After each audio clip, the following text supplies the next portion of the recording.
ফেনীতে ভারী বৃষ্টিপাত ও ভারতের উজানের পানিতে মুহুরী, কহুয়া ও সিলোনিয়া নদীর বন্যা নিয়ন্ত্রণ বাঁধের ১৪টি স্থান ভেঙে গেছে। এতে ফুলগাজী ও পরশুরাম উপজেলার ৩০টিরও বেশি গ্রাম প্লাবিত হয়েছে। ফেনীর পানি উন্নয়ন বোর্ডের তথ্য মতে পরশুরামের মুহুরী নদীর পানি বিপদসীমার ১২.৫৫ মিটার উপরে। মঙ্গলবার রাত ১০টায় সবশেষ ১৩.৯২ মিটার উচ্চতায় পানি প্রবাহ রেকর্ড করা হয়, অর্থাৎ বিপদসীমার ১.৩৭ মিটার উপর দিয়ে পানি প্রবাহিত হচ্ছিল। আবহাওয়া অফিসের তথ্যমতে গত সোমবার রাত ১২টা থেকে মঙ্গলবার রাত ১২টা পর্যন্ত ২৪ ঘন্টায় সারা দেশে সর্বোচ্চ ফেনীতে ৪৪১ মিলিমিটার বৃষ্টিপাত রেকর্ড করা হয়, যা চলতি বর্ষা মৌসুমের সর্বোচ্চ রেকর্ড।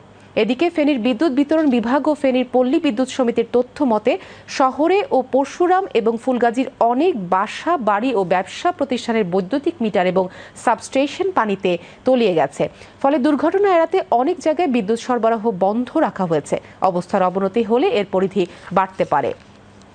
পরিস্থিতির উন্নতি না হওয়া পর্যন্ত অনির্দিষ্ট সময়ের জন্য বিদ্যুৎ সরবরাহ বন্ধ থাকবে। ফুলগাজী উপজেলার উচ্চ মাধ্যমিক শিক্ষা প্রতিষ্ঠানগুলোতে চলমান অর্ধবার্ষিক পরীক্ষা স্থগিত করা হয়েছে বলে জানিয়েছেন ইউএনও।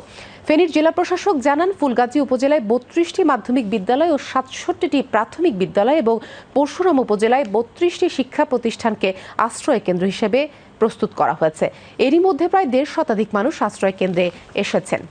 দুর্গতদের জন্য শুকনো খাবার ও রান্না করা খাবারের জন্য ৬.৫ লাখ টাকা বরাদ্দ দেওয়া হয়েছে। পাশাপাশি সার্বক্ষণিক পরিস্থিতি পর্যবেক্ষণের জন্য কন্ট্রোল রুম খোলা হয়েছে।